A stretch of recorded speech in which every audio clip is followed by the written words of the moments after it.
किसी भी तरक्की पजीर मुल्क की मुआशियत को चलाने के लिए सबसे बड़ा चैलेंज उसके कर्जे होते हैं।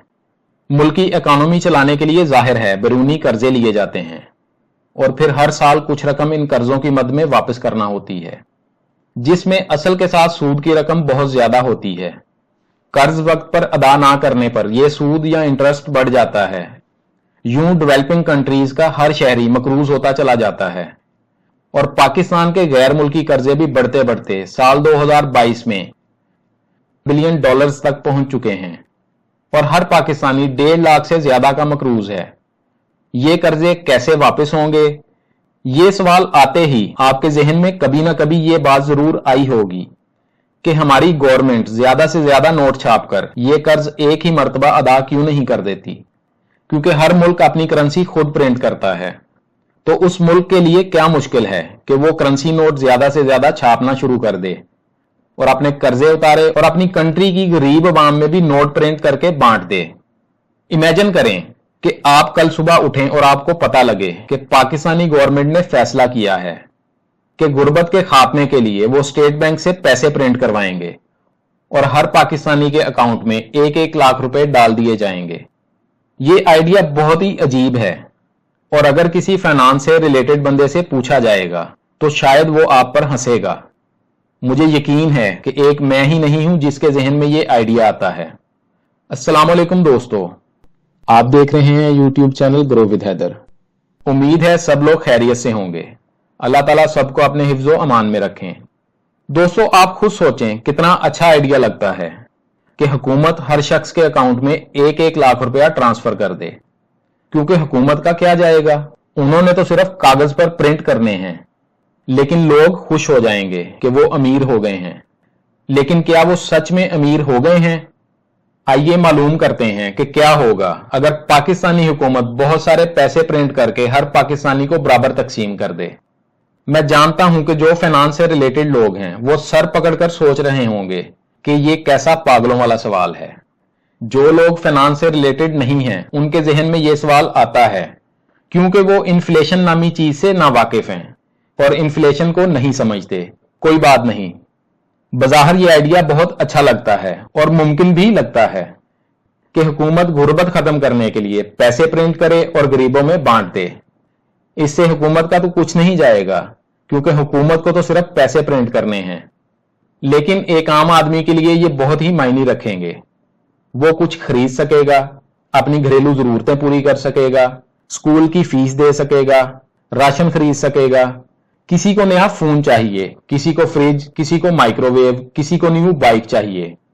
लेकिन क्या होगा कि अगर मैं आपके ख्वाबों पर पानी फेर दूं कि अगर कल हुकूमत ऐसा फैसला कर भी दे तो ये मुल्क में खुशहाली नहीं लाएगा बल्कि तबाही लाएगा, क्योंकि इकॉनमी बहुत ही अजीब तरीके से काम करती है। और मैं कोई पहला शख्स नहीं हूं कि जिसके जहन में यह सवाल आया है। जिम्बाब्वे और वेनेजुएला ऐसे मुमालिक हैं जिन्होंने ऐसा किया भी है। दोनों मुमालिक की हुकूमत ने यह सोचा कि हमें अरबों डॉलर का कर्जा वापस देना है दूसरे मुमालिक को, तो उन्होंने बहुत सारे पैसे प्रिंट किए और कोशिश की कि कर्जा वापस किया जाए। लेकिन फिर जो मुल्क में हुआ वो मैं आपको कुछ देर में बताऊंगा। आगे बढ़ने से पहले आपसे गुजारिश है, अगर आप हमारे चैनल पर पहली दफा आए हैं और अभी तक आपने हमारे चैनल को सब्सक्राइब नहीं किया तो चैनल को सब्सक्राइब कर लें और बेल आइकन को दबाकर ऑल पर सेट कर लें, ताकि आइंदा आने वाली दिलचस्प और मालूमाती वीडियोस आपको बरवक्त और सबसे पहले मिलती रहें। अब देखते हैं कि किसी भी मुल्क में मामलात कैसे चलते हैं। किसी मुल्क में जितनी मालियत की चीजें मौजूद होती हैं उतना ही पैसा भी अवेलेबल होता है। यानी अगर पाकिस्तान में जितनी भी खरीदने और बिकने वाली चीजें हैं, जैसे कि गाड़ियां, मोटरसाइकिल, परफ्यूम, लैपटॉप, आटा, दाल, चावल, गैस, बिजली, इन सब चीजों को मिलाकर एक जगह रख दिया जाए और पाकिस्तान में जितना भी पैसा है, अरबों रुपया एक जगह पर रख दिया जाए, तो इस सारे पैसे से ये सारी चीजें खरीदी जा सकती हैं। इसको मैं थोड़ा और आसान कर देता हूं। मान लें कि अगर पाकिस्तान में 1000 अशिया मौजूद हैं और उनके अलावा पाकिस्तान में खरीदने के लायक और कोई चीज नहीं है और पाकिस्तान के पास टोटल 1000 रुपए हैं, तो आप इस 1000 रुपए से ये 1000 अशिया खरीद सकेंगे। कोई भी शख्स आपको सस्ते में चीजें नहीं बेचेगा क्योंकि उसे पता है कि मार्केट में 1000 रुपए मौजूद हैं। اس لیے وہ زیادہ سے زیادہ قیمت پر اپنی چیز بیچنے کی کوشش کرے گا۔ لیکن اس کے برعکس کوئی شخص ضرورت سے زیادہ قیمت بھی نہیں رکھ سکے گا، کیونکہ مارکیٹ میں اتنے پیسے ہی اویلیبل نہیں ہیں اس چیز کے لیے جس سے اس کو خریدا جا سکے۔ اس کے لیے کسی بھی ملک کی اکانومی کو جانچنے کے لیے صحیح طریقہ ہے کہ وہ اس کی اشیاء سے کی جاتی ہے کہ یہ ملک کتنا پروڈیوس کرتا ہے۔ مان لیں اگر پاکستان میں 2000 اشیاء ہوتی اور پیسے صرف 1000، تو پاکستان میں چیزیں سستی ہونا شروع ہو جاتی، کیونکہ چیزیں مارکیٹ میں زیادہ ہیں جبکہ پیسہ مارکیٹ میں کم۔ ایسا ہمیں ٹماٹر کے معاملے میں نظر آتا ہے کہ جب ٹماٹر کم ملنا شروع ہو جاتے ہیں تو اس کی قیمت اوپر چلی جاتی ہے، اور جب ٹماٹر بہت زیادہ دستیاب ہونا شروع ہو جاتے ہیں تو اس کی قیمت کم ہونا شروع ہو جاتی ہے۔ کیا ہوگا کہ اگر حکومت پیسے پرنٹ کر کے مارکیٹ میں لوگوں کو دے دے؟ اس سے ہوگا یہ کہ مارکیٹ میں پیسہ زیادہ آ جانے کی وجہ سے بیپاری اپنی اشیاء پرانے داموں پر نہیں بیچیں گے، کیونکہ انہیں پتا ہے کہ لوگوں کے پاس پیسہ زیادہ آ گیا ہے اور مارکیٹ میں اشیاء کم ہیں، یعنی ڈیمانڈ زیادہ ہے اور سپلائی کم، تو چیزوں کی قیمتیں بڑھنا شروع ہو جاتی ہیں، اور لوگوں کے پاس پیسہ ہوتے ہوئے بھی لوگ وہی پرانی چیزیں نہیں خرید سکیں گے بلکہ اور زیادہ غریب ہو جائیں گے۔ اس کی مثال میں زمبابوے کی حکومت سے دیتا ہوں۔ زمبابوے کا کیس اتنا بھی سمپل نہیں ہے۔ ہوا کچھ یوں کہ زمبابوے کی حکومت نے اکانومی کو گرو کرنے کے لیے 2007 اور 2008 میں بہت سارے نوٹ پرنٹ کرنا شروع کر دیے۔ وہ سمجھ رہے تھے کہ شاید مارکیٹ میں زیادہ پیسہ آنے سے اکانومی گرو ہوگی، بلکہ جیسا میں نے آپ کو پہلے بتایا ہے کہ زیادہ پیسہ آنے کے لیے ضروری ہے کہ ملک میں زیادہ اشیاء بھی موجود ہوں۔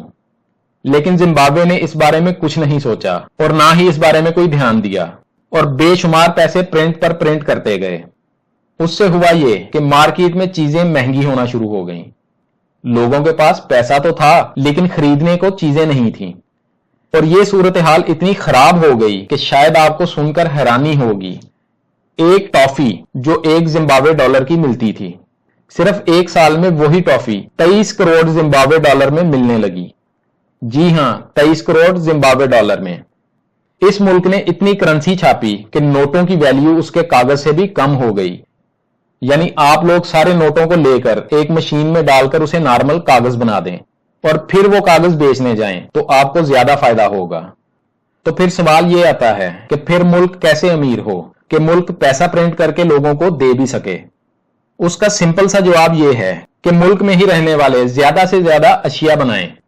جتنی زیادہ اشیاء بنے گی یا جو ملک جتنی زیادہ اشیاء پروڈیوس کرے گا تو ملک میں ہی ان اشیاء کی قیمتیں گرنا شروع ہو جائیں گی، کیونکہ اشیاء زیادہ ہیں اور پیسہ کم۔ تو ملک ان چیزوں کو ایکسپورٹ کرے گا جس سے زر مبادلہ پاکستان میں آئے گا، جس سے حکومت کو موقع ملے گا کہ اکانومی کو بیلنس کرنے کے لیے اتنا پیسہ اور پرنٹ کرے جتنی اشیاء موجود ہیں، اور اسی لیے ہر ملک کے لیے اس طرح گرو کرنا زیادہ بہتر ہوتا ہے۔ بجائے نارمل پیسہ پرنٹ کرنے کے وہ فوکس کرے کہ ملک میں خرید و فروخت کی اشیاء زیادہ سے زیادہ بننا شروع ہوں، تاکہ زیادہ سے زیادہ اشیاء ہونے کی وجہ سے اکانومی کو بیلنس کرنے کے لیے نوٹ پرنٹ کیے جائیں۔ ہوپ کہ آپ کو ویڈیو اچھی لگی ہے۔ ویڈیو کو لائک کر دیں اور دوستوں کے ساتھ فیس بک اور واٹس ایپ پر شیئر کر دیں۔ اور اگر آپ چاہتے ہیں کہ آئندہ بھی آپ کو ایسی دلچسپ اور معلوماتی ویڈیوز ملتی رہیں تو ہمارے چینل کو سبسکرائب کر لیں۔ اپنا بہت سارا خیال رکھیے گا۔ انشاءاللہ ملتے ہیں اگلی ویڈیو میں۔ اللہ حافظ۔